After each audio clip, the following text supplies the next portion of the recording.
اعوذ باللہ من الشیطان الرجیم بسم اللہ الرحمن الرحیم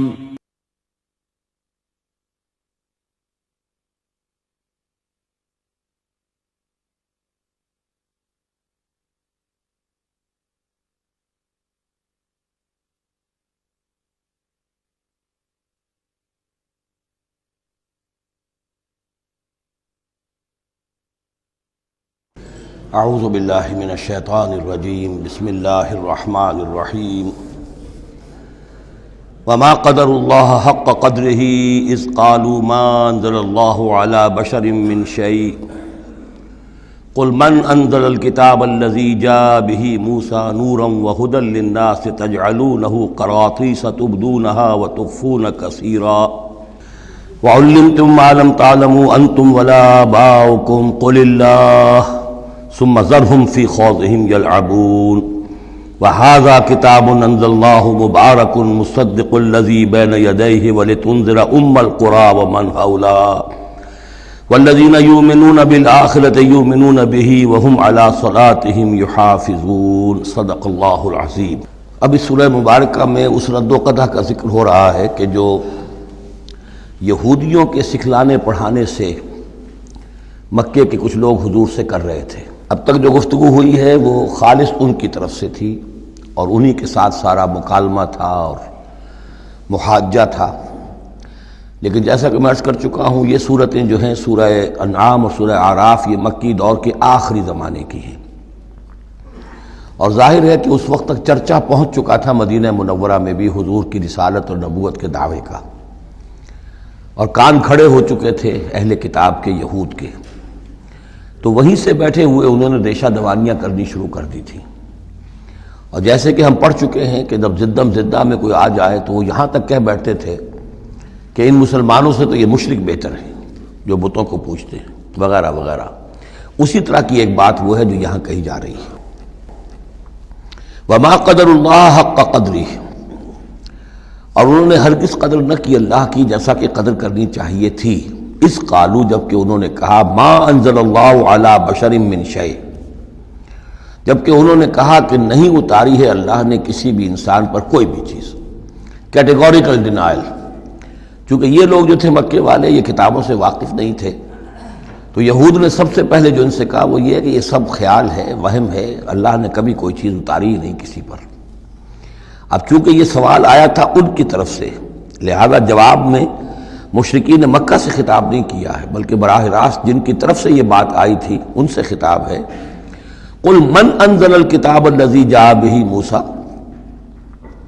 ان سے پوچھئے کہ پھر کس نے اتاری تھی وہ کتاب جو موسیٰ لے کر آئے تھے؟ کیا وہ من گھڑت تھی موسیٰ کی، اپنے ہاتھ سے لکھی ہوئی تھی؟ اگر اللہ نے کبھی کچھ نہیں اتارا تو من انزل الکتاب الذی جاء بہ موسیٰ نورا وہدی للناس، کہ جو نور بھی تھی اس کے اندر نور بھی تھا، وہ خود روشن تھی اور لوگوں کے لیے رہنمائی تھی۔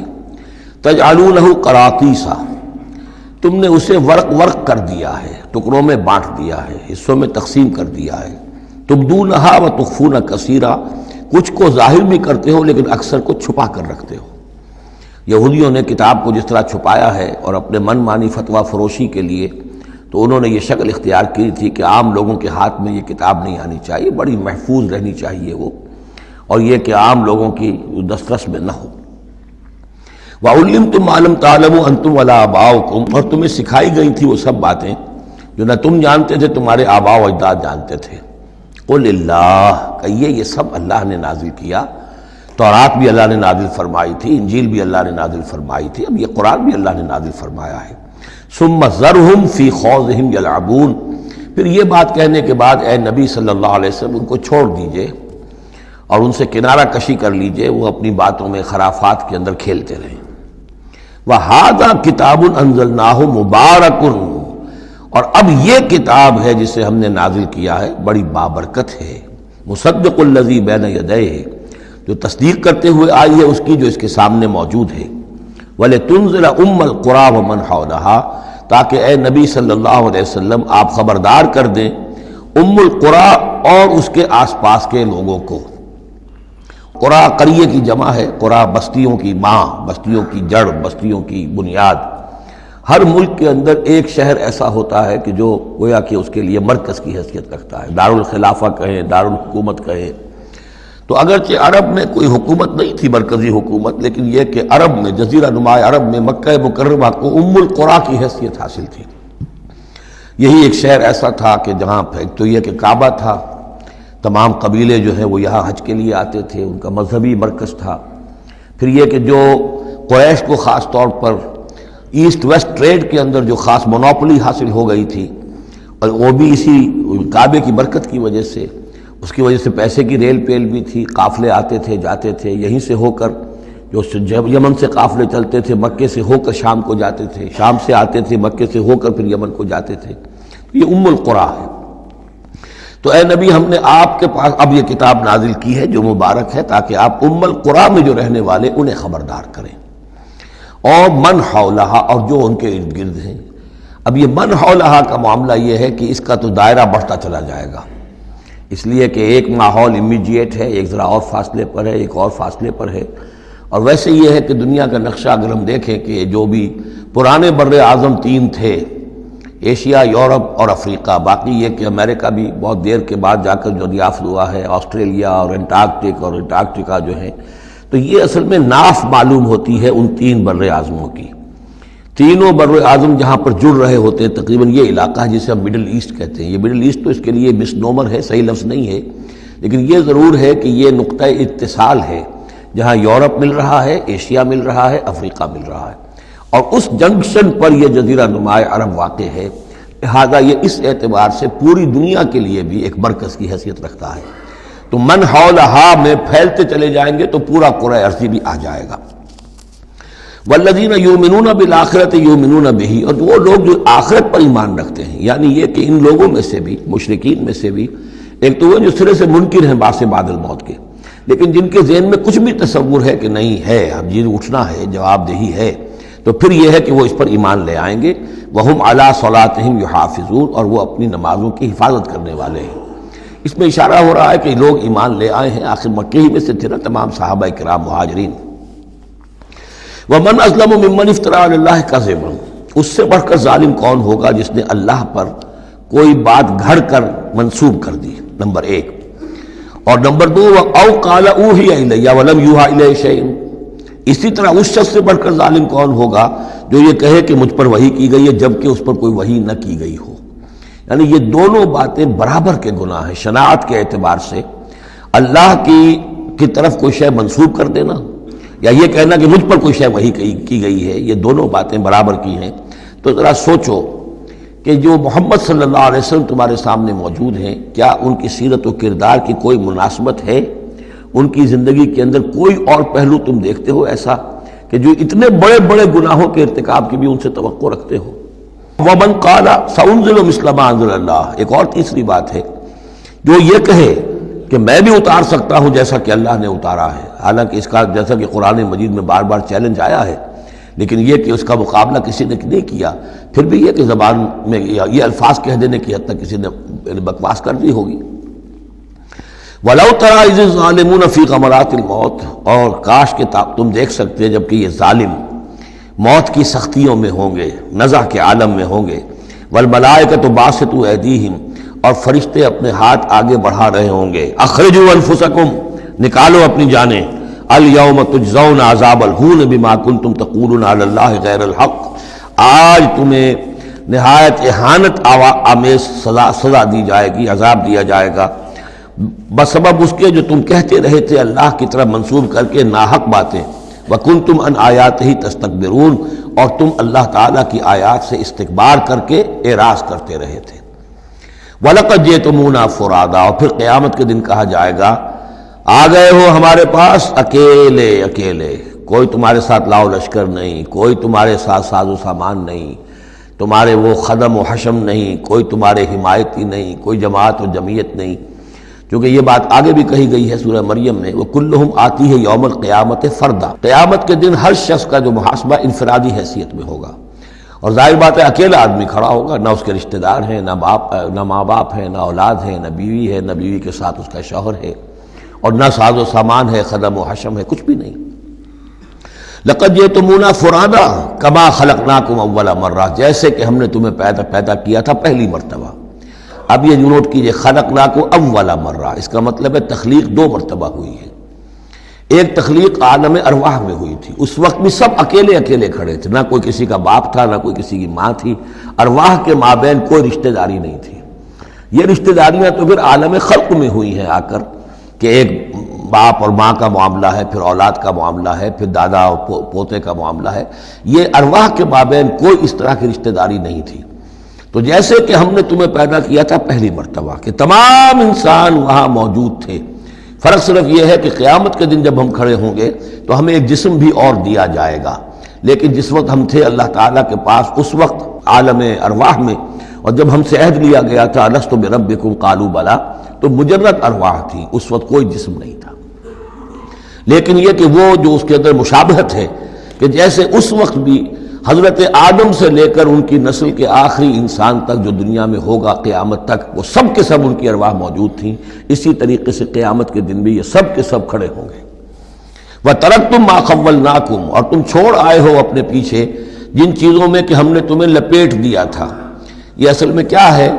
میری ایک انا ہے، میری ایک روح ہے، وہ میرے جسم میں لپٹی ہوئی ہے۔ پہلا غلاف تو یہ جسم ہے، پھر اس غلاف کے اوپر کپڑوں کا غلاف ہے، کپڑوں کے اوپر پھر مکان کا غلاف ہے۔ ہم غلاف در غلاف جو ہے، ہماری جو اصل حقیقت ہے، وہ جو اصل نفس الامری ہے ہماری روح، وہ در حقیقت ان غلافوں میں لپٹی ہوئی ہے۔ تو جو بھی غلاف ہم نے تم پر چڑھا دیے تھے وہ سب چھوڑ آئے ہو، وراء ظہورکم، اپنے پیچھے۔ وما نرى معكم شفعاءكم الذين زعمتم انهم فيكم شركاء، اور ہم دیکھ نہیں رہے تمہارے ساتھ کہ تمہارے وہ سفارشی نہیں آئے جن کے بارے میں تمہیں گھمنڈ ہو گیا تھا کہ وہ تمہارے معاملے میں شریک ہیں، سفارش کریں گے، تمہیں بچا لیں گے، چھڑا لیں گے ہمارے محاسبے سے، ہماری پکڑ سے۔ لقد تقطع بینکم، اب تمہارے مابین سارے رشتے ٹوٹ چکے۔ یعنی چاہے انہوں نے حضرت مسیح کو سمجھا ہو شفاعت کرنے والا، تو مسیح بھی اعلان برات کریں گے کہ میرا تم سے کوئی تعلق نہیں ہے، میں کوئی تمہاری شفاعت نہیں کر سکتا۔ کسی نے شیخ عبد القادر جیلانی کو سمجھا ہو تو وہ بھی اعلان برات کریں گے۔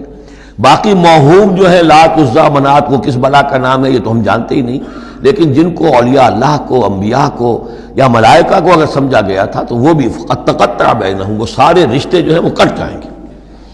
قد تقطع بینکم وضل عنکم ما کنتم تزعمون، اور اب سب ہوا ہو گئی ہیں، وہ چیزیں گم ہو گئی ہیں، تم سے جاتی رہیں جن کا کہ تم زوم کیا کرتے تھے، جن کے سہارے پر تم حرام خوریاں کر رہے تھے۔ ان اللہ فالق الحب والنوا، یقیناً اللہ ہی ہے کہ جو دانے اور گٹھلی کو پھاڑتا ہے۔ دیکھیے عالم خلق کے اندر کیا شکل ہو رہی ہے کہ دانہ زمین میں ڈالا آپ نے، وہ پھٹتا ہے، اس میں سے دو کونپلیں سی نکلتی ہیں، یا آم کی گٹھلی ہے زمین میں دبائی ہے، گٹھلی پھٹے گی، اس میں سے دو پتے نکلیں گے۔ یہ کون کر رہا ہے؟ اگرچہ بظاہر خود بخود ہو رہا ہے، جو بھی اللہ تعالیٰ نے فزیکل اور کیمیکل چینجز کے یہاں پہ قوانین بنا دیے ہیں اس کے تحت ہو رہا ہے، لیکن کرنے والا کون ہے؟ فاعل حقیقی کون ہے؟ جیسا کہ شیخ عبد القادر جیلانی ہی کا نام آیا تھا رحمۃ اللہ علیہ، تو انہوں نے اپنے جو وصایا ہیں ان میں بڑا پیارا جملہ لکھا ہے کہ میرے بچے، اپنے بچے کے لیے وصیت لکھی تھی، اس حقیقت کو ہر وقت مستحضر رکھنا کہ لا فاعل فی الحقیقت ولا مؤثر الا اللہ، حقیقت میں مؤثر اور فاعل اللہ کے سوا کوئی نہیں۔ تاثیر ہے تو اس کی بنا پر ہے، اس کے اذن سے ہے۔ کوئی فعل کا ارادہ تم کر سکتے ہو، لیکن فعل کا بالفعل انجام پذیر ہونا یہ تمہارے اختیار میں نہیں ہے، یہ تو اللہ کے حکم سے ہوگا۔ ان اللہ فالق الحب والنوا، یقیناً اللہ ہی ہے پھاڑنے والا دانے اور گٹھلی کا۔ یخرج الحی من المیت ومخرج المیت من الحی، وہ نکالتا ہے زندہ کو مردہ میں سے، اور وہ نکالنے والا ہے مردہ کو زندہ میں سے۔ مخرج المیت من الحی ذالکم اللہ فانا توفکون، وہ ہے اللہ، لیکن تم کدھر بچلے جا رہے ہو، کدھر تم الٹے جا رہے ہو، اس اللہ کو پہچانو۔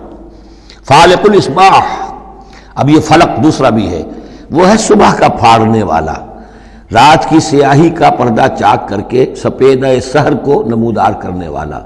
یہ بھی خود بخود ہو رہا ہے، زمین کی گردش ہے، جو بھی ہے اس کے تحت ہو رہا ہے، لیکن یہ بھی یہ نہ سمجھیں کہ یہ بھی اللہ تعالیٰ کے تصرف کے بغیر اور اس کی تدبیر کے بغیر ہے، بلکہ یہی ہوگا فالق الاصباح، صبح کی روشنی کا پھاڑنے والا۔ وجعل اللیل سکنا والشمس والقمر حسبانا، اب دیکھیے یہ ہے وہ آلاء اللہ جن کے حوالے سے اللہ کی عظمت، اللہ کی صفات، اللہ کی قدرت، ان سب چیزوں کو نمایاں کیا جا رہا ہے۔ التذکیر بآلاء اللہ۔ وجعل اللیل سکنا، اس نے بنا دیا ہے رات کو سکون کی جگہ، سکون کا وقت۔ والشمس والقمر حسبانا، اور سورج اور چاند کو اس نے بنا دیا حساب کے لیے، وہ حساب کا ایک نظام ہے جس کے تحت چل رہے ہیں، اسی سے دن وجود میں آ رہے ہیں، رات وجود میں آ رہی ہے، اسی سے مہینے وجود میں آ رہے ہیں۔ ذالک تقدیر العزیز العلیم، یہ اندازہ ہے مقرر کیا ہوا اس ہستی کا جو العزیز ہے اور العلیم ہے، زبردست ہے اور سب کچھ جاننے والی ہے۔ وَهُوَ الَّذِي جَعَلَ لَكُمُ النُّجُومَ لِتَهْتَدُوا بِهَا فِي ظُلُمَاتِ الْبَرِّ وَالْبَحْرِ، اور وہی ہے کہ جس نے ستاروں کو بنا دیا ہے تمہارے لیے کہ ان سے تم راستہ پاؤ۔ اندھیری راتوں کے اندر قافلے چلتے تھے تو ستاروں سے وہ سمت معین کر کے چلتے تھے، اسی طریقے سے جہاز رانی ہوتی تھی سمندر میں تو آپ کو معلوم ہے ستاروں ہی سے وہ اپنا رخ معین کرتے تھے۔ لِتَهْتَدُوا بِهَا فِي ظُلُمَاتِ الْبَرِّ وَالْبَحْرِ، خشکی اور سمندر کی تاریکیوں میں تم ان ستاروں سے راستہ پاتے ہو۔ قد فصلنا الآیات لقوم یعلمون، ہم نے تو اپنی آیات کو واضح کر دیا، اس کی تفصیل بیان کر دی، کھول کھول کر بیان کیا ان لوگوں کے لیے جو علم رکھتے ہیں یا جو علم حاصل کرنا چاہیں۔ وَهُوَ الَّذِي أَنشَأَكُم مِّن نَّفْسٍ وَاحِدَةٍ، اور وہی ہے کہ جس نے تمہیں اٹھایا ایک جان سے۔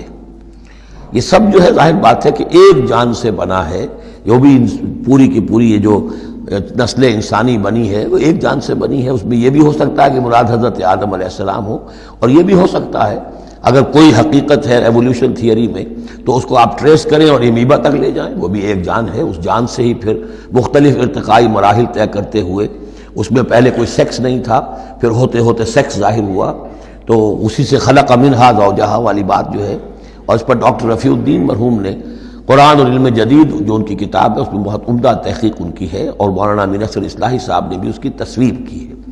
تو جن لوگوں کو دلچسپی ہو اس کتاب کا مطالعہ کریں کہ یہ ایک جان سے پیدا کرنے کا مطلب کیا ہے۔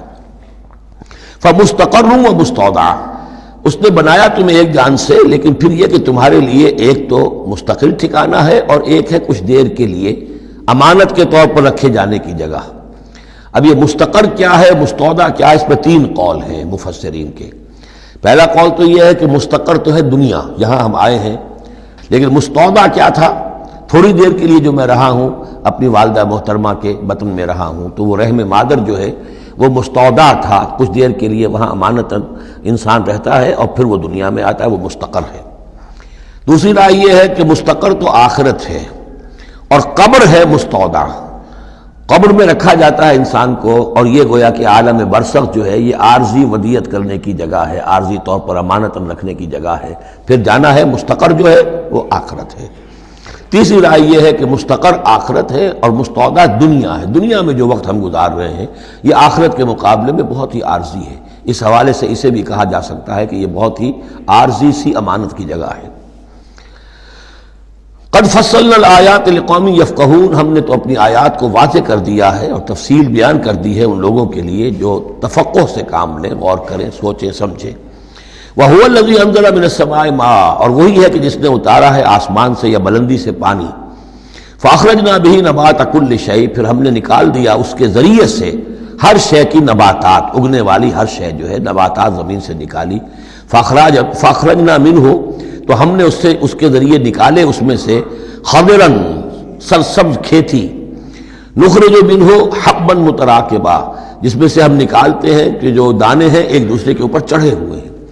اب سٹرا ہے تو چاہے وہ کوئی کسی بھی یعنی اس کا ہے اناج کا، اب کس طریقے سے کہ دانے کے اوپر دانہ چڑھا ہوا ہوتا ہے، حبا متراکبا، یہ دانے ایک دوسرے کے اوپر چڑھے ہوئے ہوتے ہیں۔ وَمِنَ النَّخْلِ مِنْ طَلْعِهَا قِنْوَانٌ دَانِيَةٌ، اور کھجور کے گابھے میں سے گوشے ہوتے ہیں کہ جو لٹکتے ہوئے ہوتے ہیں۔ وَجَنَّاتٍ مِّنْ أَعْنَابٍ، اور باغات ہم نے بنا دیے ہیں جو کہ کھجور انگوروں کے ہیں۔ وَالزَّيْتُونَ، اور زیتون، وَالرُّمَّانَ، اور انار، مُشْتَبِهًا وَغَيْرَ مُتَشَابِهٍ، ایسے بھی جو ایک دوسرے سے ملتے جلتے ہیں رنگ میں، روپ میں، شکل میں، اور ایسے بھی ہیں کہ جن میں کچھ فرق ہے۔ انظروا إِلَىٰ ثَمَرِهِ إِذَا أَثْمَرَ، ذرا غور سے دیکھا کرو اس کے ثمر کو جب کہ وہ پکتا ہے، کیسا تدریجاً اس کے اندر، ابھی بڑا کچا پھل ہے، پھر اس کے اندر وہ پکنے کا عمل کس طرح تدریجاً ہو رہا ہے۔ انظروا الی ثمرہ، ان ثمرات کو دیکھا کرو، اذا اسمرا جبکہ وہ پکتے ہیں، پھل لاتے ہیں، وینعہ اور اس کے پکنے کو بھی دیکھو، اذا اینعا یہ گویا کہ یہاں محذوف ہوگا، وینعہ اذا اینعا، انظروا الی ثمرہ اذا اسمرا دیکھو اس کے پھل لانے کو جبکہ وہ پھل لائے، وینعہ اذا اینعا اور اس کے پکنے کو دیکھو کس طرح تدریجاً وہ پکتا ہے۔ ان فی ذالکم لآیات لقوم یؤمنون، یقیناً اس میں ہیں نشانیاں ان لوگوں کے لیے جو ایمان لانا چاہیں یا جو ایمان رکھتے ہوں۔ جن کے پاس تھوڑا ایمان ہے ان آیات پر غور کریں گے، ایمان بڑھ جائے گا، ایمان میں اضافہ ہوگا، زادتہم ایمانا، اور جن کے دلوں میں طلب ہدایت ہے انہیں انہی نشانیوں سے ایمان کی دولت نصیب ہو جائے گی۔ وجعلوا للہ شرکاء الجن، اور انہوں نے اللہ کے شریک بنا دیا جنات کو، وخلقہم وخرقوا لہ بنینا، حالانکہ اللہ نے ان کو بھی پیدا کیا ہے، جیسے انسانوں کو پیدا کیا جنات کو پیدا کیا۔ فرق صرف یہ ہے کہ جنات کو آگ سے پیدا کیا، اور جنات جو ہیں اپنی طبعی طور پر اس کائنات میں بہت دور تک ان کی رسائی ہے۔ ہم جہاں بڑے بڑے راکٹ جو ہیں بلینز اور بلینز آف ڈالرز کے لیے ایک بناتے ہیں، اور پھر اس کی ایک جو ہم گاڑی بنائی ہے اور وہ جاتی ہے اور دوڑتی ہے اور آتی ہے، شٹل ہے، اور اس پر کتنا پیسہ خرچ ہوتا ہے، یہ تمام جو ہے جنات کے لیے یہ سارا علاقہ ان کی آمد و رفت کے لیے وہ اپنی طبعی صلاحیت کے بنا پر جاتے آتے رہتے ہیں، جس میں کہ ہمیں جانے کے لیے یہ ساری کچھ ایجادات جو ہیں وہ کرنی پڑی ہیں۔ لیکن یہ کہ بہرحال وہ بھی ہیں تو مخلوق، جیسے کہ فرشتے ان سے بھی آگے کی شے ہیں لیکن ہیں وہ بھی مخلوق، فرشتے بھی مخلوق ہیں، جنات بھی مخلوق ہیں، انسان بھی مخلوق ہیں۔ وجعلوا للہ شرکاء الجن، انہوں نے شریک بنا لیا جنات کو اللہ کے ساتھ، وخلقہم اس نے ان کو پیدا کیا ہے، وخرقوا لہ بنین وبنات، اور اس کے لیے انہوں نے گھر لیے ہیں بیٹے اور بیٹیاں۔ حضرت عیسیٰ کو بیٹا بنا دیا گیا، حضرت عزیر کو بیٹا بنا دیا گیا، اور اللہ تعالیٰ کی فرشتوں کو کہہ دیا گیا وہ بیٹیاں ہیں، بغیر علم، بغیر اس کے کہ کوئی علمی سند ہو، کوئی بنیاد ہو، کوئی دلیل ہو۔ سبحانہ وتعالی عما یصفون، وہ پاک ہے اور بہت بلند و بالا ہے ان تمام چیزوں سے جو یہ بیان کر رہے ہیں۔ بدیع السماوات والارض، یہ لفظ آ چکا ہے سورہ بقرہ میں، کریشن ایکس نہیلو، عدم محض سے وجود میں لانے والا، وہ ہے کہ جو آسمانوں اور زمین کو وجود میں لایا ہے عدم محض سے۔ انا یکون لہ ولد، اس کے اولاد کیسے ہو سکتی ہے، ولم تکن لہ صاحبہ، جبکہ اس کی کوئی بیوی نہیں، کوئی جورو نہیں، تو اولاد کیسے ہو جائے گی۔ وخلق کل شیء، اور اس نے تو ہر شے کو پیدا کیا ہے، ایک خالق ہے باقی سب مخلوق ہیں، وہو بکل شیء علیم، اور وہ ہر چیز کا علم رکھتا ہے، اس کی مخلوقات میں سے کوئی شے اس کی نگاہوں سے ایک لمحے کے لیے بھی اوجھل نہیں ہے۔ ذالکم اللہ ربکم، وہ ہے اللہ تمہارا رب۔ اصل میں یہ انداز سمجھ لیجئے کہ چونکہ جو یہ مشرکین مکہ اور عرب تھے وہ اللہ کو مانتے تو تھے، اصل میں اس کی صفات کمال، اس کی قدرت، اس کی عظمت، اس کے بارے میں ان کا ذہن کچھ جو ہے محدود ہو گیا تھا، ورنہ اللہ کے منکر تو وہ نہیں تھے۔ ذالکم اللہ ربکم، دیکھو جس اللہ کو تم مانتے ہو وہ ہے وہ اللہ جس کی یہ شان ہے، تم نے اس کی اصل حقیقت کو نہیں پہچانا، تم نے اس کو جو ہے بہت ہی کمزور اور ضعیف سی کوئی شخصیت سمجھا ہے کہ جس کے اوپر کوئی دباؤ ڈال کر بھی اپنی بات منوا لے گا۔ تم نے سمجھا جیسے کہ تمہاری کوئی بچی آ جائے اور تم سے کچھ چیز مانگے تو اگر تم دے سکتے ہو تو ضرور دے دیتے ہو، ایسے ہی اس کی بچیاں بھی ہیں، یہ فرشتے جو ہیں جس کی سفارش کریں گی وہ جو ہے سب کو بخش دیے جائیں گے۔ یہ تم نے اپنے اوپر جو ہے قیاس کر لیا ہے اللہ تعالیٰ کو، اس کی قدرت، اس کی عظمت، اس کا وراء الورا ہونا، اس کا بکل شیء علیم ہونا، اس کا علی کل شیء قدیر ہونا، اس کا ہر جگہ پر موجود ہونا، اس کا تم تصور نہیں کر پا رہے۔ ذالکم اللہ ربکم، وہ ہے اللہ تمہارا رب جس کو ہم اس طرح بیان کر رہے ہیں۔ لا الہ الا ہوا، اس کے سوا کوئی معبود نہیں ہے، خالق کل شیء، وہ ہر شے کا بنانے والا، پیدا کرنے والا ہے، فاعبدوہ، بس اسی کی بندگی اور پرستش کرو۔ وہو علی کل شیء وکیل، اور وہ ہر شے کا کارساز وہی ہے، کوئی تمہارے لیے کارساز نہیں۔ لا تتخذوا من دونی وکیلا، میرے سوا کسی اور کو اپنا کارساز نہ سمجھنا۔ لا تدرکہ الابصار وہو یدرک الابصار وہو اللطیف الخبیر، اسے نگاہیں نہیں پا سکتی، کیوں؟ هو اللطیف، وہ اتنا لطیف ہے، اتنا لطیف ہے، اتنا لطیف ہے کہ تمہاری نگاہیں اسے نہیں پا سکتی، نہیں دیکھ سکتی۔ لا تدرکہ الابصار وہو یدرک الابصار، وہ تمہاری نگاہوں کو پا لیتا ہے، جو اس لیے کہ وہ خبیر ہے، وہ باخبر ہے۔ تو لطیف اور خبیر کے جو دو یہاں اسماء آئے ہیں وہ در حقیقت اس نوعیت سے کہ وہ تو اتنی لطیف ہستی ہے چنانچہ شب معراج میں بھی آیا حضور نے اللہ کو دیکھا یا نہیں دیکھا، اس میں کچھ اختلاف ہے۔ حضرت علی کی رائے یہ ہے کہ دیکھا، حضور نے اللہ کو دیکھا، لیکن حضرت عمر اور حضرت عائشہ رضی اللہ تعالی عنہ ان کی رائے یہ ہے کہ نہیں، اور حضرت عائشہ کا قول یہ ہے نور انا یرا، تو نور ہے، اسے دیکھا کیسے جائے گا؟ تو وہ اتنی لطیف ہستی ہے کہ اس کا دیکھنا ہماری نگاہوں سے ہم نہیں دیکھ سکتے، دل کی آنکھ سے دیکھ سکتے، دل کی آنکھ سے محمد رسول اللہ دنیا میں بیٹھ کر بھی دیکھ سکتے تھے، لیکن ان آنکھوں سے دیکھنا ممکن نہیں ہے۔ جیسے کہ حضرت موسیٰ نے جب استدعا کی تھی رب ارنی انظر الیک، تو صاف کہہ دیا کہ لن ترانی، تم مجھے نہیں دیکھ سکتے۔ لا تدرکہ الابصار، اسے نگاہیں نہیں پا سکتی، ادراک نہیں کر سکتی اس کا تمہاری نگاہیں، وہو یدرک الابصار، وہ تمہاری نگاہوں کو پا لیتا ہے، وہ دیکھ رہا ہے تمہیں، ہر چیز تمہاری جو ہے وہ اس کے سامنے آیا ہے۔ وہو اللطیف الخبیر۔ قد جاءکم بصائر من ربکم، دیکھو تمہارے پاس آ چکی ہیں بصیرت افروز باتیں تمہارے رب کی طرف سے۔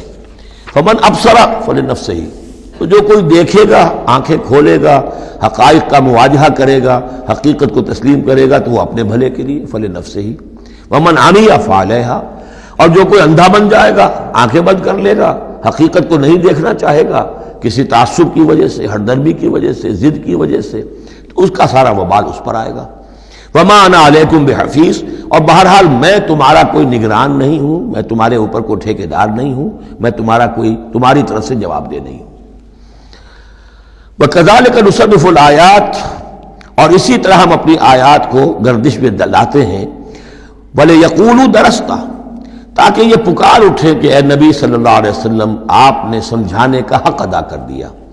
درستہ اصل میں عربی زبان میں آتا ہے درس یدرسو، لکھنا مٹانا، لکھنا مٹانا۔ جیسے بچے شروع میں جب کوئی تعلیم حاصل کرتے ہیں تو تختی ہے، تختی لکھی پھر دھو دی، پھر لکھی پھر دھو دی۔ اب تو خیر تختی وقتی شاید آج لوگوں کے ذہنوں سے نکل گئی ہوں گی باتیں، آج کا بچہ کیا سمجھے گا تختی کس بلا کا نام ہے؟ یا سلیٹ ہوتی تھی، اب اس میں کچھ کیا پھر دھو دیا، پھر کچھ لکھا پھر صاف کر دیا۔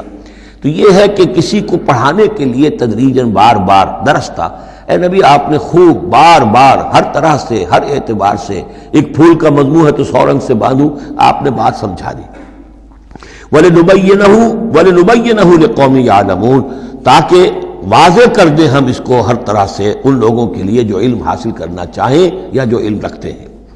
اتَّبِعْ مَا أُوحِیَ إِلَیْکَ مِن رَبِّکَ، اب دیکھیے یہاں پر میں نے آپ سے کہا تھا کہ بار بار حضور سے خطاب آئے گا، لیکن یہ خطاب صرف حضور سے نہیں ہوتا، یہ حضور کی وساطت سے امت کے لیے بھی، اہل ایمان کے لیے بھی۔ لیکن مکی صورتوں میں آپ کو 2/3 قرآن میں براہ راست خطاب مسلمانوں سے بہت کم ملے گا، شاذ۔ یہ خطاب جو ہے چونکہ جب امت کی شکل بنی ہے مسلمانوں کی، وہ تحویل قبلہ کی بات بنی، اب امت ہے۔ کذالک جعلناکم امۃ وسطا لتکونوا شہداء علی الناس ویکون الرسول علیکم شہیدا۔ پھر خطاب، پھر تو ایک سورہ حجرات جو ہے 18 آیتیں 5 دفعہ یا ایھا الذین آمنوا یا ایھا الذین آمنوا یا ایھا الذین آمنوا یا ایھا الذین آمنوا، لیکن یہ کہ آپ کو اتنی لمبی لمبی صورتوں میں یا ایھا الذین آمنوا ملے گا ہی نہیں۔ اہل ایمان سے بھی جو کہا جا رہا ہے وہ حضور سے واحد کے صیغے میں، اتبع ما اوحی الیک من ربک، پیروی کرو اس کی جو وحی کیا جا رہا ہے آپ کی طرف، آپ کے رب کی طرف سے۔ اور یہ صرف حضور کو نہیں، سب کے لیے۔ لا الہ الا ہوا، اس کے سوا کوئی معبود نہیں، وَأَعْرِضْ عَنِ الْمُشْرِكِينَ، اور ان مشرکوں سے ذرا کنارہ کشی کیجئے، ذرا اپنا چہرہ ان کی طرف سے آپ پھیر لیجئے، زیادہ ان کے حال پر توجہ نہ دیجئے۔ وَلَوْ شَاءَ اللَّهُ مَا أَشْرَكُوا، اگر اللہ چاہتا تو یہ شرک نہ کرتے، اگر اللہ کو جبر ہی اختیار کرنا ہوتا اپنا اور بالجبر ان کو ایمان پر لانا ہوتا تو سب کو ایمان پر لے آتا۔ وَمَا جَعَلْنَاكَ عَلَيْهِمْ حَفِيظًا، اور دیکھیے اے نبی ہم نے آپ کو ان پر داروغہ، نگران، ذمہ دار، ٹھیکیدار نہیں بنایا ہے۔ آپ کا کام ہے حق کو واضح کر دینا۔ انذر بہی، ذکر بہی، بشر بہی، اس قرآن کے ذریعے بشارت دیتے رہیے، قرآن کے ذریعے خبردار کرتے رہیے، قرآن کے ذریعے تذکیر کرتے رہیے، آپ کا کام یہ ہے۔ فذکر انما انت مذکر لست علیہم بمسیطر، یاد دہانی کرائیے، اس لیے کہ آپ یاد دہانی کرانے والے ہیں، آپ ان کے اوپر داروغہ نہیں ہیں۔ وما انت علیہم بوکیل ولا تسبوا الذین یدعون من دون اللہ فیسبوا اللہ عدوا بغیر علم۔ اب یہاں مسلمانوں سے خطاب ہے، لیکن دیکھیے یا ایھا الذین آمنوا نہیں ہے، یہ خاص ہے قرآن کے اسلوب کو سمجھنے کے لیے۔ اور مت گالیاں دو ان کو، برا بھلا کہو ان کو جن کو یہ پکارتے ہیں اللہ کے سوا، یعنی کوئی جوشیلا نوجوان مسلمانوں میں سے اور وہ گالیاں دینی شروع کر دے لات اور عزا اور منات کو، کیا ہے یہ، کچھ نہیں ہے، ان کی کوئی حیثیت نہیں ہے، تو یہ ساری چیزیں ٹھیک نہیں ہیں۔ ان کے وہ محترم انہوں نے جو بھی گھڑے ہوئے ہیں ان کے ذہنوں میں ان کی عظمت ہے، ان کی عقیدت ہے، خام خواہ وہ جوش میں آ کے غصے میں آ کے اب اللہ کو گالیاں دینے لگیں گے۔ تو اس سے یہ کہ خام خواہ اس طرح کا اشتعال آمیز انداز اختیار نہ کرو۔ وَلَا تَسُبُّوا الَّذِينَ يَدْعُونَ مِن دُونِ اللَّهِ، مت گالیاں دو یا برا بلا کہو انہیں جنہیں یہ پکارتے ہیں اللہ کے سوا، فَيَسُبُّوا اللَّهَ عَدْوًا بِغَيْرِ علم، تو اللہ کو گالیاں دینے لگ جائیں گے زیادتی کے اندر آ کر، زدم زدہ میں آ کر، بغیر علم کے۔ كَذَلِكَ زَيَّنَّا لِكُلِّ أُمَّةٍ عَمَلَهُمْ، اسی طرح ہم نے ہر قوم کے لیے اس کے عمل کو مزین کر دیا ہے، وہ اسی میں خوش ہے، مگن ہے۔ ہمارے آباء و اجداد کی مورتیاں ہیں، یہ دیویاں ہیں، دیوتا ہیں، اس میں مگن ہیں، ان کے احساسات ہیں، ان کے جذبات ہیں۔ سمجھاؤ ضرور، انذار کرو، تبشیر کرو، تذکیر کرو، تبلیغ کرو، نصیحت کرو، سب کچھ کرو، لیکن یہ ہے کہ ان کے ساتھ گالم گلوچ نہیں اور ان کے معبودوں کو برا بھلا کہنا نہیں۔ ثم الی ربہم مرجعہم، پھر ان کے رب ہی کی طرف ان سب کو لوٹنا ہے، فینبئہم بما کانوا یعملون، وہ ان کو جتلا دے گا جو کچھ کہ وہ کرتے رہے تھے۔ واقسموا باللہ جہد ایمانہم، اور وہ قسمیں کھا کھا کر کہتے ہیں، اب یہ وہی آ گیا جو عمود ہے اس سورہ مبارکہ کا، کچھ عرصے سے اس کچھ رکوعوں سے اس کا تذکرہ نہیں آیا تھا، اب پھر بڑے شد و مت کے ساتھ وہی بات، دکھاؤ ہمیں معجزہ، دکھاؤ ہم ایمان لے آئیں گے۔ کیوں نہیں دکھاتے معجزہ؟ نبوت کا دعویٰ ہے، رسالت کا دعویٰ ہے، عام دعویٰ تو نہیں کر رہے ہو تم، کیوں نہیں کوئی معجزہ دکھاتے؟ جب خود کہتے ہو کہ موسیٰ نے دکھائے، عیسیٰ نے دکھائے، فلاں نے دکھائے، قوم سمود کو دکھا دیا گیا معجزہ، تو آخر کیا قیامت آ گئی؟ ہمیں کیوں نہیں معجزہ دکھاتے؟ وَأَقْسَمُوا بِاللَّهِ جَهْدَ أَيْمَانِهِمْ، اور اپنے عوام پر اثر ڈالنے کے لیے قسم، خدا کی قسم ہے محمد ہم ایمان لے آئیں گے، آپ دکھائیے تو صحیح ایک دفعہ معجزہ۔ کیا بگڑتا تھا ان کا قسمیں کھانے میں؟ اقسموا باللہ جہد ایمانہم، وہ اللہ کی قسمیں کھا رہے ہیں اپنی پوری قوت کے ساتھ، شد و مت کے ساتھ۔ لئن جاءتہم آیۃ لیؤمنن بہا، اگر آیت آ جائے، نشانی آ جائے، معجزہ دکھا دیا جائے، وہ لازماً ایمان لے آئیں گے۔ قل انما الآیات عند اللہ، کہہ دیجئے نشانیاں تو سب اللہ کے اختیار میں، میرے اختیار میں نہیں، اللہ کا فیصلہ وہ نہیں دکھانا چاہتا۔ اب اس میں جو اثر پڑ سکتا تھا اہل ایمان پر، اس کا جواب ہے آگے، وما یشعرکم، اے مسلمانوں تمہیں کیا پتا ہے، انہا اذا جاءت لا یؤمنون، جب وہ نشانی آ جائے گی تب بھی یہ نہیں مانیں گے، لیکن ان کی مہلت ختم ہو جائے گی، پھر وہ عذاب فوری طور پر آ جائے گا۔ ابھی در حقیقت اس میں خیر ہے، اس میں بھلائی ہے، اسی میں ان کے لیے اپنے اوپر سختی جھیل لو، اپنے اوپر جو بھی اس وقت تنگی آ گئی ہے، ضیق ہے، اس کو برداشت کرو، لیکن یہ کہ یہ چیز ان کے قوم کے حق میں، لوگوں کے حق میں مفید نہیں ہوگی۔ اور اب جو آیت آئی ہے وہ بہت ہی اہم ہے، وَنُقَلِّبُ أَفْئِدَتَهُمْ وَأَبْصَارَهُمْ كَمَا لَمْ يُؤْمِنُوا بِهِ أَوَّلَ مَرَّةٍ، ہم ان کے دلوں کو الٹ دیں گے، ان کی نگاہوں کو الٹ دیں گے، اس لیے کہ وہ ایمان نہیں لائے تھے پہلی مرتبہ۔ دیکھیے یہ قاعدہ قانون اب اچھی طرح سمجھ لیجئے جو سورہ بقرہ کے شروع ہی میں آ گیا تھا پہلے رکوع میں۔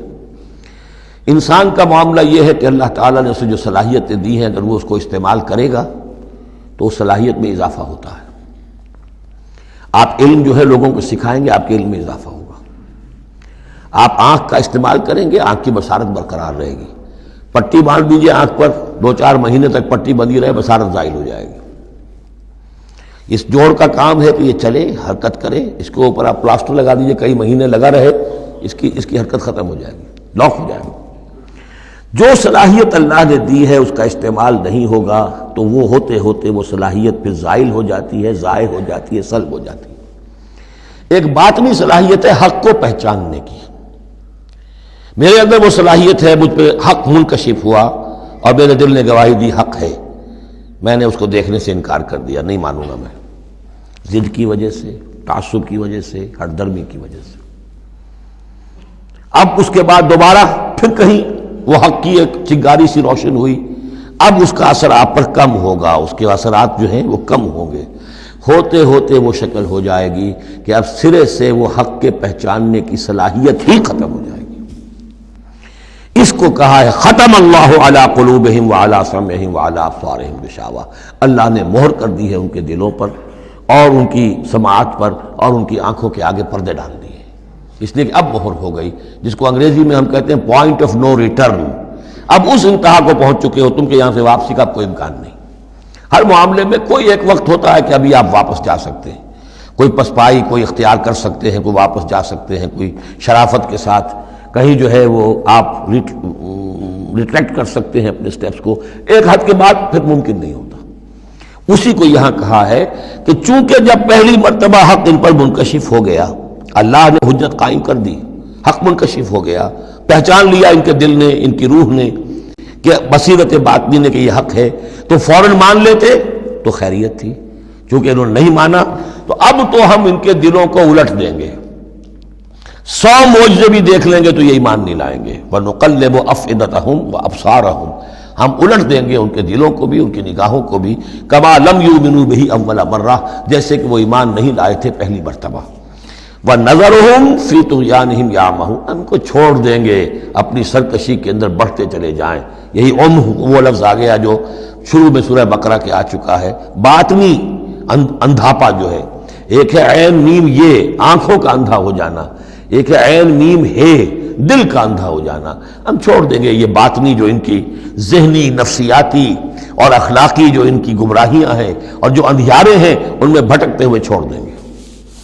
وَلَوْ أَنَّنَا نَزَّلْنَا إِلَيْهِمُ الْمَلَائِكَةَ، اب پھر خطاب ہو رہا ہے، اگر ہم ان کے اوپر فرشتے اتار دیتے، یعنی ان کو جو یہ کہہ رہے ہیں کہ فرشتہ آیا، فرشتوں کی فوجیں اتار سکتے ہیں، دکھا سکتے ہیں کہ فرشتہ آسمان سے اتر رہا ہے۔ وَكَلَّمَهُمُ الْمَوْتَى، اور خواہ ان سے موت مردہ جو ہے قبروں سے نکل نکل کر بات کرتے ہیں۔ وَحَشَرْنَا عَلَيْهِمْ كُلَّ شَيْءٍ قُبُلًا، اور ہر چیز ہم لا کر ان کے سامنے رو در رو کر دیتے، جمع کر دیتے۔ مَا كَانُوا لِيُؤْمِنُوا إِلَّا أَن يَشَاءَ اللَّهُ، تب بھی یہ نہیں ہے ایمان لانے والے الا یہ کہ اللہ چاہے۔ تو اللہ چاہے اور کسی کے اندر اس کی اگر طلب ہے تو اللہ تعالیٰ ان معجزوں کے بغیر بھی لوگوں کی آنکھیں کھول رہا ہے۔ جو ایمان لائے ہیں وہ معجزے دیکھ کر تو نہیں لائے، وہ طالب حق تھے، انہیں حق جو ہے مل گیا۔ وَلَٰكِنَّ أَكْثَرَهُمْ يَجْهَلُونَ، لیکن ان کی اکثریت جو ہے وہ جاہلوں پر مشتمل ہے، اور جاہل سے مراد جذباتی لوگ جو عقل سے کام نہیں لیتے بلکہ اپنے جذبات کے اندر کے اعلی کار بن جاتے ہیں۔ اگلی آیت جو ہے یہ بھی بہت اہم ہے، ایک فلسفہ دین کے اعتبار سے، بلکہ فلسفہ تحریک، دعوت و تحریک کے اعتبار سے بہت اہم ہے۔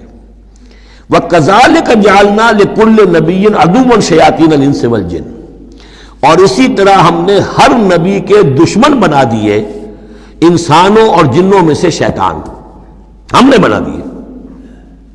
سوچئے، غور کیجئے، نبی کے لیے تو مدد چاہیے تھی، کیوں شیطان اٹھا دیا اللہ نے ان کے خلاف؟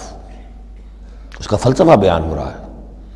اگر کشاکش حق و باطل نہ ہو تو تمیز کیسے ہوگی کون واقعی حق پرست ہے اور کون ایسا ہی، کون واقعی محبت کرتا ہے اللہ سے اور کون دودھ پینے والا مجنوں ہے؟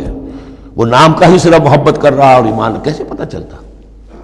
یہ تو آزمائش کے لیے ہے دنیا بنائی گئی ہے۔ اگر شر کا وجود ہی نہ ہو، خیر ہی خیر ہو، تو آزمائش کہاں ہوگی؟ لہذا ایک تو ہم کرتے خود،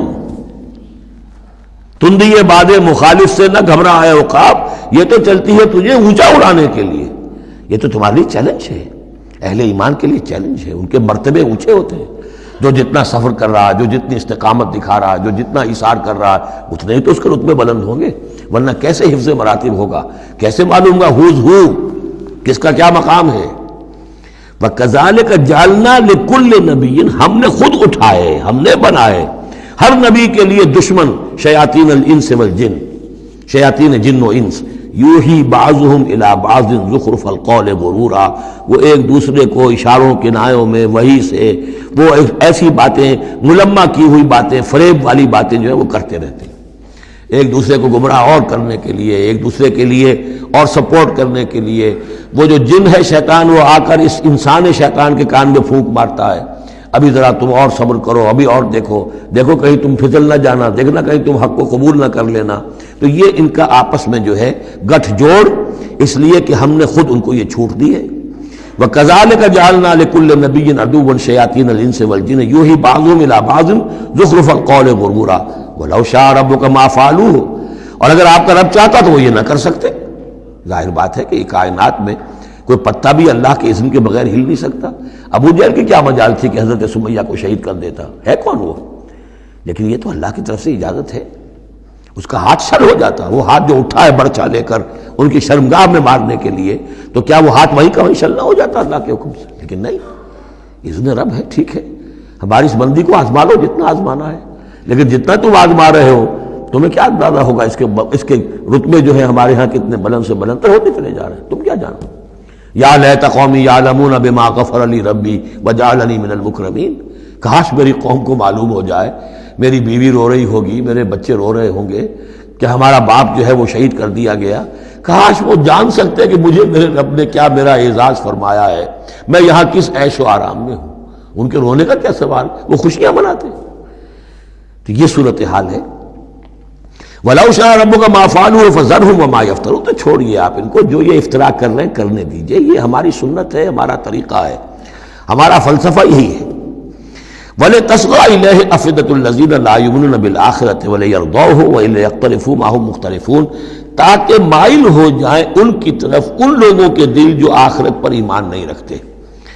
یہاں دیکھیے اصل میں کیا بات ہے کہ جیسے الیکٹروسس ہوتا ہے، پانی کو الیکٹرولسس جب ہوتا ہے، ایک پازیٹیو ایک نیگیٹو، اب وہ جو آئنز ہیں وہ ادھر ادھر ہو جائیں گے۔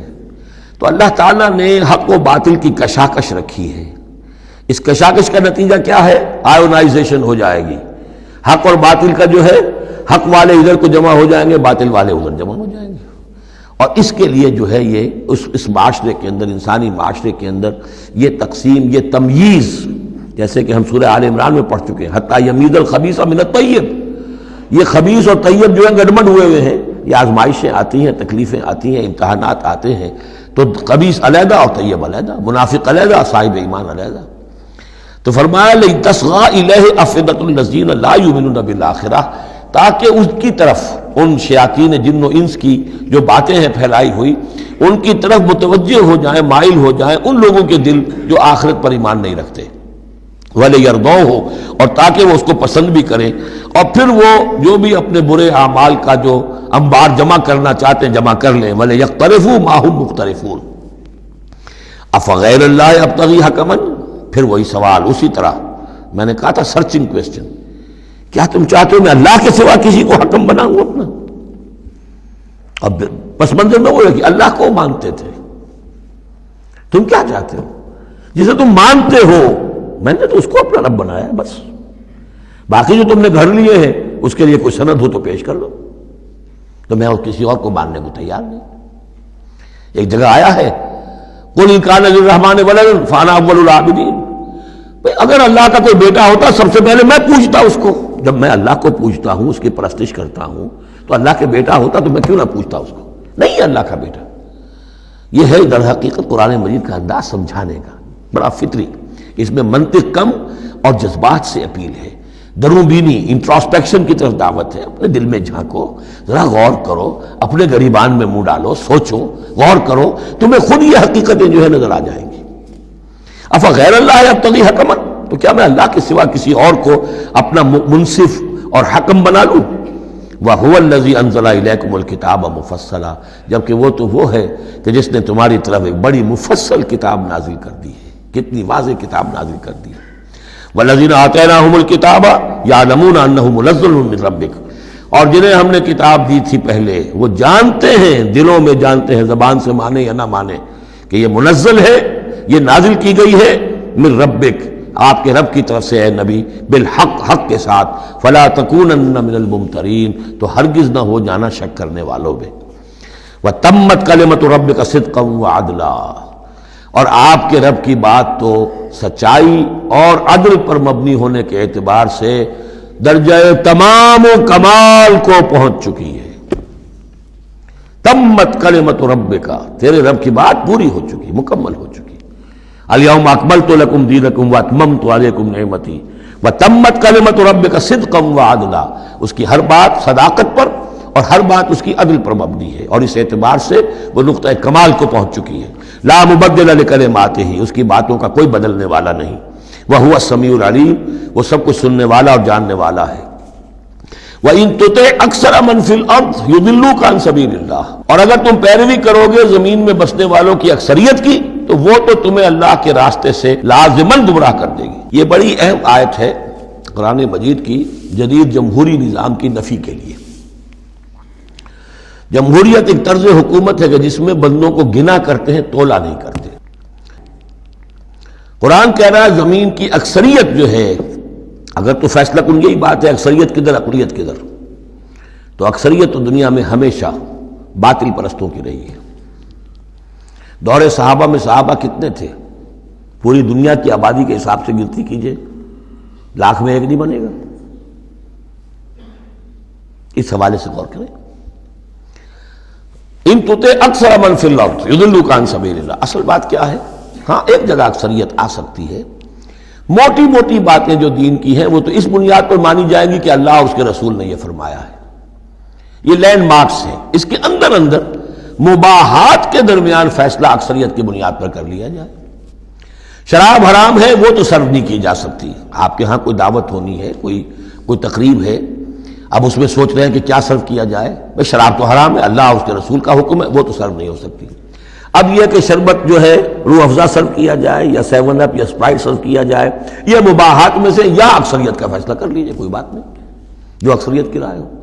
لیکن ایبسولوٹ اتھارٹی اکثریت کے پاس، ساورنٹی اکثریت کے پاس، انا للہ و انا الیہ راجعون۔ وَإِن تُطِعْ أَكْثَرَ مَن فِي الْأَرْضِ يُضِلُّوكَ عَن سَبِيلِ اللَّهِ، ساورنٹی اللہ کے پاس رہے گی، اس کا حکم اپنی جگہ پر، باقی مباحات کے دائرے میں آپ اکثریت کی رائے پر بھی چل سکتے ہیں۔ إِن يَتَّبِعُونَ إِلَّا الظَّنَّ، یہ نہیں پیروی کر رہے مگر صرف ظن و تخمین کی، اٹکل پچوں کی۔ وَإِنْ هُمْ إِلَّا يَخْرُصُونَ، اور یہ نہیں کچھ کر رہے سوائے اس کے کہ کچھ اندازے انہوں نے مقرر کیے ہیں۔ ان ربک هو اعلم من يضل عن سبیلہ، آپ کا رب خوب واقف ہے ان سے کہ جو اس کے راستے سے بھٹک چکے ہیں۔ وهو اعلم بالمہتدین، اور وہ خوب واقف ہے ان سے بھی جو ہدایت کی راہ پر ہیں۔ فَكُلُوا مِمَّا ذُكِرَ اسْمُ اللَّهِ عَلَيْهِ إِن كُنتُم بِآيَاتِهِ مُؤْمِنُونَ، تو کھاؤ ان چیزوں میں سے جن پر اللہ کا نام لیا گیا ہے اگر تم اس کی آیات پر ایمان رکھتے ہو۔ یہ پھر وہی جو عرب کے اندر مشرکوں میں جو جاہلی تصورات تھے، توہمات تھے، تو ان کو پھر رد کرنے کے لیے، بلکہ پھر نہیں کہنا چاہیے، یہ تو مکی صورتیں ہیں، یہ کام تو ہو چکا تھا، باقی یہ کہ وہ تو جو بھی آخری پھر ٹچز تھے وہ سورہ مائدہ وغیرہ میں دیے گئے ہیں۔ وَمَا لَكُمْ أَلَّا تَأْكُلُوا مِمَّا ذُكِرَ اسْمُ اللَّهِ عَلَيْهِ، یہ تم نے جو بنا لی ہیں چیزیں، اب ان کے اوپر چاہے وہ حام اور صائبہ اور یہ وسیلہ اور یہ وہ کوئی شے اللہ نے مقرر نہیں کی ہے، ان کو ذبح کرو، حلال جانور ہے، اونٹ ہے، کچھ اور ہے، اس کو حلال کر سکتے ہو، اللہ کا نام لو اور کھاؤ۔ وَمَا لَكُمْ أَلَّا تَأْكُلُوا مِمَّا ذُكِرَ اسْمُ اللَّهِ عَلَيْهِ وَقَدْ فَصَّلَ لَكُم مَّا حَرَّمَ عَلَيْكُمْ، جبکہ اللہ تعالیٰ تفصیل بیان کر چکا ہے تمہارے لیے وہ ان چیزوں کی جو حرام کی گئی ہیں۔ یہ سورۃ النحل کے اندر بھی یہ مضمون چونکہ آیا تھا، وہ آگے چل کر پڑھیں گے 14ویں پارے میں، لہذا وہ صورت اس سے پہلے نازل ہوئی ہے، لہذا فرمایا جا رہا کہ وہ تمہارے اوپر اس کی تفصیل پہلے ہی بیان کی جا چکی ہے۔ إِلَّا مَا اضْطُرِرْتُمْ إِلَيْهِ، اس میں بھی تمہارے لیے گنجائش ہے کہ اگر اضطرار ہے، جان پر بنی ہوئی ہے، بھوک سے جان نکل رہی ہے، تو ان حرام چیزوں میں سے بھی کچھ کھا کر جان بچائی جا سکتی ہے۔ وَإِنَّ كَثِيرًا لَيُضِلُّونَ بِأَهْوَائِهِمْ بِغَيْرِ عِلْمٍ، اور اکثر لوگ جو ہیں وہ بغیر کسی تحقیق کے، بغیر علم کے، اپنی خواہشات کی بنا پر لوگوں کو گمراہ کرتے پھرتے ہیں۔ ان ربک هو اعلم بالمعتدین، اور یقیناً تیرا رب خوب جانتا ہے ان حد سے تجاوز کرنے والوں کو۔ وَذَرُوا ظَاهِرَ الْإِثْمِ وَبَاطِنَهُ، اور چھوڑ دو، تعلق منقطع کر لو ہر طرح کے گناہ سے، چاہے وہ کھلا ہو یا چھپا ہو۔ ان الذین یکسبون الاسم، یقیناً جو لوگ گناہ کماتے ہیں، سیجزون بما کانوا یقترفون، تو انہیں یقیناً بدلہ ملے گا اس کا جو وہ جمع کر رہے ہیں، جو کھتے بھر رہے ہیں برائیوں کے اور برے اعمال کے، ان کا پورا بدلہ ملے گا۔ ولا تاکلوا مما لم یذکر اسم اللہ علیہ، اور مت کھاؤ اس میں سے جس پر اللہ کا نام نہ لیا گیا ہو۔ یہ اصل میں ایک خاص چیز ہے جو آگے آئے گی آیت نمبر 138 میں، کہ ان کے اسی قسم کے توہمات میں سے بعض جانوروں پر وہ کہتے تھے اللہ کا نام لینا ہی نہیں ہے، اس کا خاص طور پر تذکرہ ہے، یہ عام نہیں ہے یہ آیت۔ ولا تاکلوا مما لم یذکر اسم اللہ علیہ، مت کھاؤ اس میں سے کہ جس پر اللہ کا نام نہیں لیا جاتا۔ وَإِنَّهُ لَفِسْقٌ، یقیناً وہ جو ہے وہ تو گناہ ہے اس کا کھانا۔ وَإِنَّ الشَّيَاطِينَ لَيُوحُونَ إِلَىٰ أَوْلِيَائِهِمْ لِيُجَادِلُوكُمْ، اور یہ شیاطین جو ہیں یہ اپنے دوستوں اور اپنے ساتھیوں کو وحی کرتے رہتے ہیں، پٹی پڑھاتے رہتے ہیں، وسوسہ اندازی کرتے رہتے ہیں تاکہ وہ تم سے جھگڑا کریں۔ وَإِنْ أَطَعْتُمُوهُمْ إِنَّكُمْ لَمُشْرِكُونَ، اگر تم ان کا کہنا مانو گے تو تم بھی مشرک ہو جاؤ گے۔ اب ایک بڑی پیاری بات وہ کہتے تھے، آپ کو بھی اچھی لگے گی، دیکھو جو اللہ نے مارا ہے خود مر گیا، وہ تو تم نے حرام کر دیا، جو خود مارتے ہو وہ حلال ہو گیا۔ بات اچھی لگے گی نا؟ جیسے انما البیع مثل الربا، بیع بھی تو ربا کی طرح ہے، اس میں بھی نفع ہوتا ہے، اس میں بھی نفع ہوتا ہے۔ تو یہ جو اشکالات ہوتے ہیں بظاہر جو ہیں بڑے دل نشین، تو اسی طریقے سے یہ کہ اللہ کا مارا ہوا ہے، یہ اللہ نے مارا، یہ مر گیا اپنی موت، اس اللہ نے مارا، یہ تو حرام ہے، اور تم جسے مارو جسے ذبح کرو وہ حلال ہے۔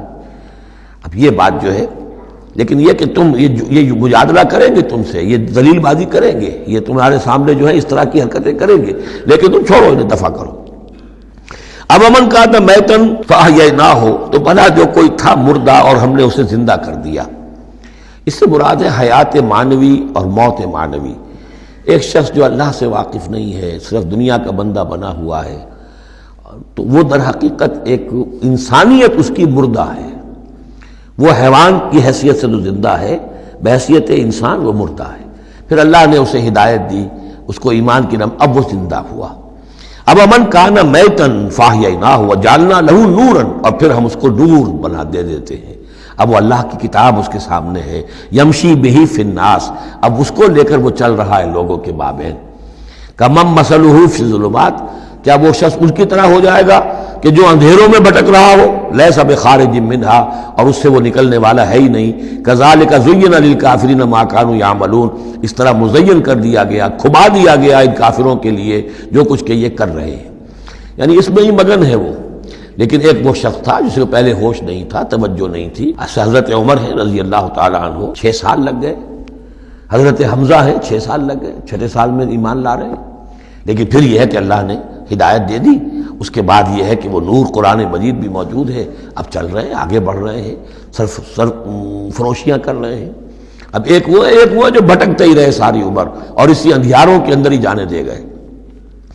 وَكَذَلِكَ جَعَلْنَا فِي كُلِّ قَرْيَةٍ أَكَابِرَ مُجْرِمِيهَا، اسی طرح ہم نے ہر بستی میں بڑے بڑے مجرم کھڑے کیے، لِيَمْكُرُوا فِيهَا، تاکہ وہ اس میں خوب چالیں چلیں۔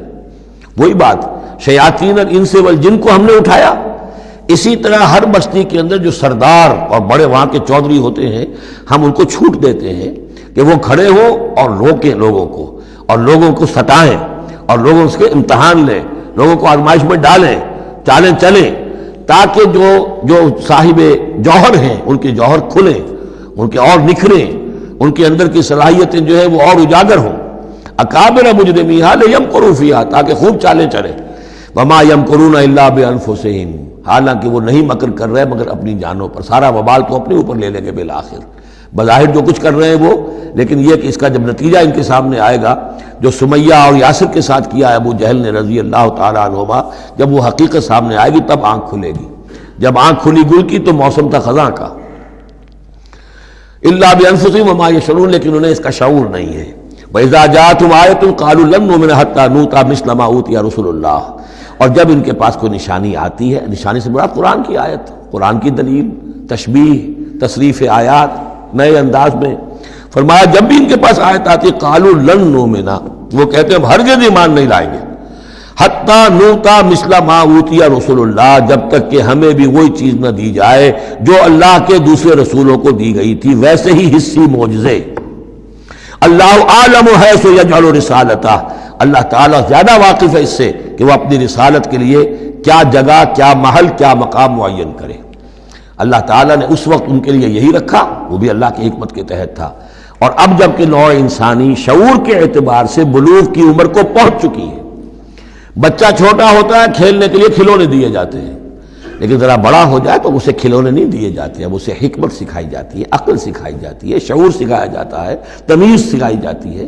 تو وہ نوع انسانی کا دور طفولیت تھا، اس میں ابھی ان کا فہم، ان کی عقل، ان کے شعور ابھی ان کی جو ہے بلوغت کو نہیں پہنچی تھی یہ شعور کی چیزیں، لہذا ان کے لیے وہ کھلونے بھی تھے، حصی معجزات بھی تھے۔ اب انسان بحیثیت مجموعی نوع انسانی جو ہے عقلی بلوغ کو اور شعور کے بلوغ کو پہنچ چکی ہے، لہذا اب وہ چیزیں نہیں دکھائی جائیں گی۔ اللہ عالم حیث یجعل رسالتہ سیصیب الذین اجرموا صغار عند اللہ، ان قریب پہنچے گی ان مجرموں کو، ان گناہگاروں کو بہت ہی ذلت اللہ کے ہاں، وعذاب شدید بما کانوا یمکرون، اور سخت سزا اور عذاب ان کی انتاری چال بازیوں کے طفیل کے جو وہ کر رہے ہیں۔ فمن یرید اللہ ان یہدیہ یشرح صدرہ للاسلام، تو اللہ تعالیٰ جس کے لیے بھی چاہتا ہے کہ اس کو ہدایت کے دروازے اس کے لیے کھول دے، اس کے سینے کو اسلام کے لیے کھول دیتا ہے۔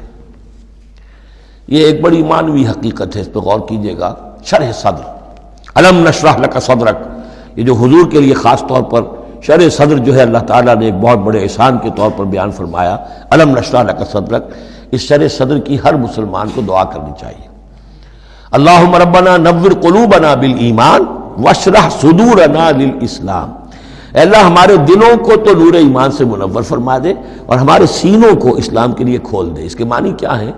اللہ ہمارے اندر وہ باطنی بصیرت پیدا کر دے کہ اسلام کی ہر چیز ہمیں ٹھیک نظر آئے، ہاں ہاں یہی تو ٹھیک ہے، یہی تو ہونا چاہیے، منطقی ہے، معقول ہے، کہیں چیز اپرائے گی نہیں۔ انسان کی فطرت جو ہے اتنی مطابقت محسوس کرے گا انسان کہ دیکھنا تقریر کی لذت کہ جو اس نے کہا میں نے یہ جانا کہ گویا یہی میرے دل میں تھا، اس لیے کہ اس کا اپنا سینہ جو ہے اللہ تعالیٰ نے اسلام کے لیے کھول دیا ہے۔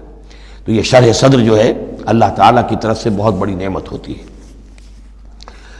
فَمَن يُرِدِ اللَّهُ أَن يَهْدِيَهُ، اللہ جس کو ہدایت دینا چاہتا ہے يَشْرَحْ صَدْرَهُ لِلْإِسْلَامِ، اس کے سینے کو اسلام کے لیے کھول دیتا ہے۔ وَمَن يُرِدْ أَن يُضِلَّهُ، اور جس کے بارے میں وہ طے کر دے کہ اس کو تو اب گمراہی ہی پر رکھنا ہے، يَجْعَلْ صَدْرَهُ ضَيِّقًا، اس کے سینے کو تنگ کر دیتا ہے، حَرَجًا، بہت ہی تنگ اندر سے، كَأَنَّمَا يَصَّعْدُ فِي السَّمَاءِ، ایسے محسوس کرتا ہے جیسے اسے آسمان پر چڑھنا پڑ رہا ہے، جیسے اونچائی پر چڑھتے ہوئے سانس پھول جاتا ہے، آدمی کو معلوم ہوتا ہے کہ میرا شاید دل دھڑک دھڑک کر باہر ہی نکل آئے گا۔ یہ ہے کہ ان کو حق کا قبول کرنا اتنا مشکل ہو جاتا ہے۔ جس شخص کا کے لیے اللہ تعالیٰ کی طرف سے شرح صدر ہے وہ حق کو قبول کرتا ہے، تکلیف بھی آتی ہے تو بڑی آسانی سے جھیل جاتا ہے، اور ایک وہ ہے کہ ذرا سا امتحان آ گیا تو معلوم ہوا کہ بس قیامت ٹوٹ پڑی، اور اب تو ایک قدم اور اٹھانا جو ہے، اور جس کو ہم کہتے ہیں قدم من بھر کے، پاؤں جو ہے من بھر کے ہو گئے، بوجھل ہو گیا انسان، وہ بات نہیں۔ فرمایا کذالک یجعل اللہ الرجس علی الذین لا یؤمنون، اور اسی طریقے سے اللہ تعالیٰ عذاب یا گندگی ڈال دیتا ہے ان پر جو ایمان نہیں لاتے۔ وَهَذَا صِرَاطُ رَبِّكَ مُسْتَقِيمًا، اور یہ ہے تیرے رب کا سیدھا سیدھا راستہ۔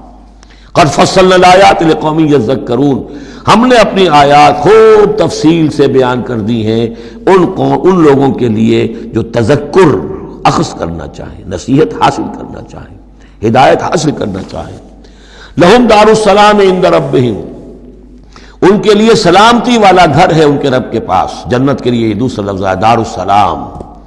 وہو ولیہم، وہی ان کا مددگار ہے، پشت پناہ ہے، وہی ان کا حمایتی ہے، ان کا دوست ہے۔ بما کانوا یعملون، بسبب ان کے عمل کے، وہ جو عمل کر رہے ہیں انہوں نے اللہ کی دوستی ارن کی ہے، انہوں نے اپنی قربانیوں سے، اپنے ایثار سے، اپنی محنتوں سے جو جد و جہد کی ہے، جو مشقتیں جھیلی ہیں، تو انہوں نے بما کانوا یعملون، اس کی وجہ سے وہ گویا کہ اللہ تعالیٰ کی دوستی کے مستحق ہو گئے ہیں۔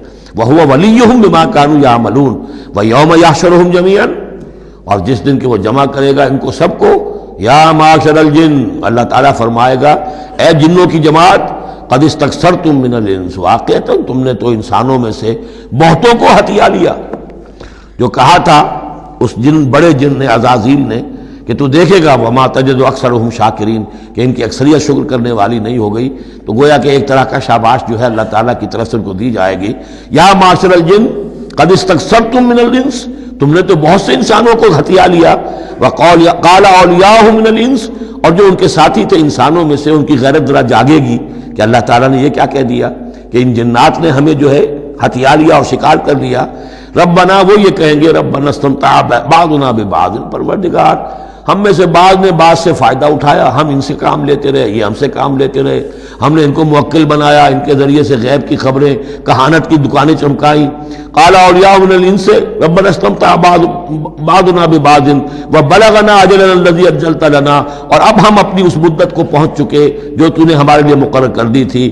قال النار مسواکم، اللہ فرمائے گا اب آگ ہے تمہارا ٹھکانہ، خالدین فیہا الا ما شاء اللہ، اب تم رہو گے اسی میں ہمیشہ ہمیش سوائے اس کے جو اللہ چاہے۔